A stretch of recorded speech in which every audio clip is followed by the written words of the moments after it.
Hello বন্ধুরা, আপনাদের সকলকে স্বাগত আমাদের চ্যানেল স্পটিওনে। আপনারা কিন্তু অলরেডি আমাদের ভিডিওর থাম্বনেল আর আমার জার্সির কালার দেখে বুঝে গেছেন যে আজকের ভিডিও টপিক কি হতে চলেছে। হ্যাঁ, আপনারা ঠিকই ধরেছেন, আজকের ভিডিওর টপিক হতে চলেছে আর কিছুক্ষণ পরে কিন্তু টি-20 ওয়ার্ল্ড কাপ 2026 এর ফাইনাল।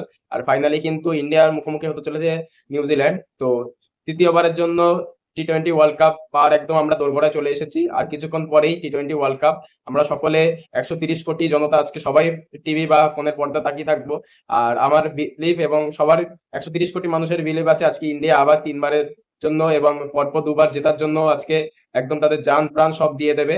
ইতিমধ্যে কিন্তু আমাদের টিমের 11টা প্লেয়ারই অত্যন্ত ভালো পারফরমেন্স দিচ্ছে। খেলার মধ্যে তো একটু আপস এন্ড ডাউনস থাকে, কিন্তু সেটা কোনো ব্যাপার না। আজকে চুকিয়ে দেবো।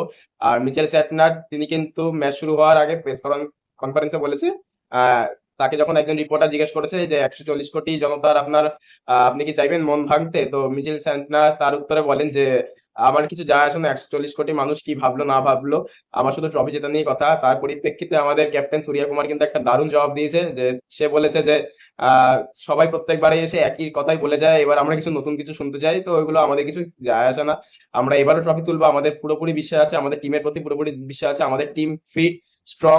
আর আজকে আমরা আবার আহমেদাবাদ স্টেডিয়ামে আমাদের ভারতের ঝান্ডা আবার পুঁতে দেবো, ঠিক যেভাবে 2024 সালে রোহিত শর্মা আমাদের ফর্মার ক্যাপ্টেন, সে সাউথ আফ্রিকাকে হারিয়ে তাদের দেশে গিয়ে ঝান্ডা পুঁতে দিয়েছিল ইন্ডিয়া, সেরকম ভাবে আজকে আমরা নিজেদের দেশে নিউজিল্যান্ডকে হারিয়ে কিন্তু আমরা ঝান্ডা পুঁতে দেবো।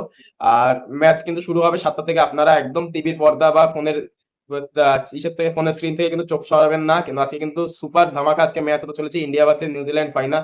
তো আপনাদের কি মনে হচ্ছে আজকে ফাইনালটা কেন হতে চলেছে? আমরা জানি আপনারা বিশ্বাস আছে টিম ইন্ডিয়ার ওপরে, তবুও আপনারা একবার কমেন্টে লিখতে পারেন যে স্কোর কি হতে চলেছে। আর আজকে আমি লাইন আপের প্রেডিকশনটা দিয়ে দেবো যে ইন্ডিয়ার প্রথম 11 বা নিউজিল্যান্ডের প্রথম 11 কি হতে পারে। তো আমি ভিডিও শেষেই সেরকম একটা পিকচার দিয়ে দেবো, যে লাইন আপের পিকচার দিয়ে দেবো। আর আপনারা যারা যারা ভিডিওটি দেখছেন অবশ্যই ভিডিওটিকে লাইক করুন। যারা যারা ইন্ডিয়ার থেকে দেখছেন তারা তারা ভিডিওটিকে শেয়ার করুন তার বন্ধুদের সাথে। আর নতুন থাকলে চ্যানেলটিকে সাবস্ক্রাইব, আর ফেসবুক থেকে দেখলে ফলো করে দেবেন অবশ্যই।